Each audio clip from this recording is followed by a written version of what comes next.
मुस्कान ने जिस तरह से अपने पति को हत्या करने के बाद उसको ड्राम में बंद कर दिया था, ये घटना मानवता को शर्मसार करने वाली थी। लोगों के मन में एक दहशत फैल गया था।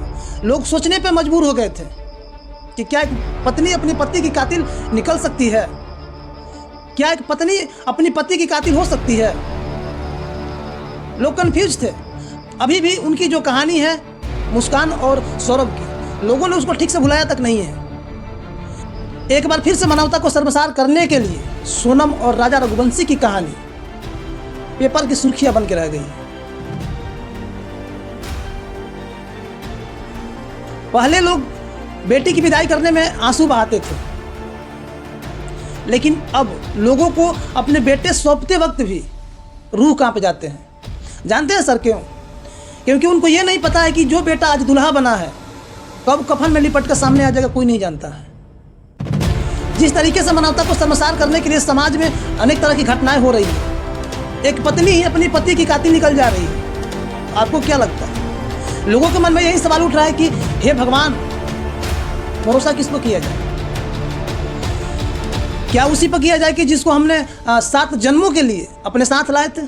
जिस तरीके से मेघालय की मनोहर वादियों में राजा रघुवंशी की हत्या की गई थी, उसके बाद से लोगों को एक सवाल उठ रहा है कि भरोसा किस पर किया जाए? राजा रघुवंशी जिस तरह से अपने शादी में खुश थे, उनकी परिवार जिस तरह से खुश था, उनकी बहन खुश थी, और राजा रघुवंशी जो अपने बीवी की मांग में सिंदूर डाल रहे थे, उस खुशी को देखने के बाद लोगों को मन में ये नहीं लगता है कि राजा रघुवंशी की असली कातिल उनकी बीवी सोनम हो सकती है। लोग कहते हैं कि शादी 7 जन्मों का बंधन होता है, लेकिन अब आप ही बताइए कि 7 जन्मों का बंधन नहीं होता है। जिस तरह से लोग कहते हैं कि शादी 7 जन्मों का बंधन होता है, लेकिन अब नहीं लगता कि शादी 7 जन्मों का बंधन है। शादी एक जुआ है। अगर किस्मत अच्छी है तो अच्छी मिल गई, अगर किस्मत राजा रघुवंशी के जैसा है और वहीं आपकी कहानी एक पेपर की सुर्खियों में रह जाएगी। पति की हत्या, पत्नी गिरफ्तार। हम बात कर रहे वहीं सोनम और राजा रघुवंशी की, जिनकी शादी 11 मई को हुआ था, और ठीक 9 दिन बाद प्लान बनाया गया था कि हम लोग हनीमून पर चलते हैं। और वहीं हनीमून मनाने मेघालय की मनोहर वादियों में राजा रघुवंशी को ये नहीं पता था कि ये हनीमून हमारा अंतिम मून होगा। राजा रघुवंशी को ये नहीं पता था कि ये हनीमून है या फिर प्लान है मुझे मारने का। तो हम बात कर रहे हैं सोनम और राजा रघुवंशी की। 11 मई को सोनम और राजा रघुवंशी की शादी धूमधाम से मनाई जाती है। दोनों परिवार खुश थे, दोनों में किसी को नाराजगी नहीं थी, लेकिन दोनों के लड़की और लड़के के मन में क्या चल रहा था ये किसी को नहीं पता था।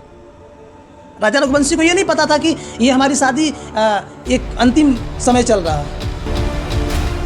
उन्होंने 9 दिन बाद फिर प्लान बनाया कि हम लोग हनीमून पर चलते हैं, लेकिन राजा रघुवंशी को ये नहीं पता था कि ये हनीमून नहीं, एक प्लान बनाया जा रहा है मुझे मारने के लिए। 20 मई को दोनों पहुंचते हैं मेघालय की वादियों में, जहां हरी भरी हवाओं के साथ साथ वहां के झरने का आनंद लेने के लिए। और फिर 23 मई को पता चलता है कि दोनों लापता हो गए हैं, और 2 जून को राजा रघुवंशी का 100 मिलियन। अब बताइए भरोसा किस पर किया जाए?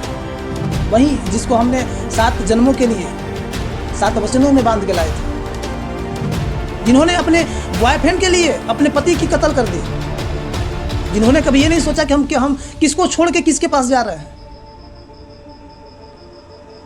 और आप कहते हैं कि शादी एक 7 जन्मों का 7 बंधन होता है।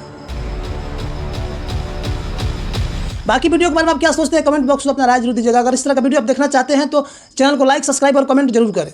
तब तक धन्यवाद।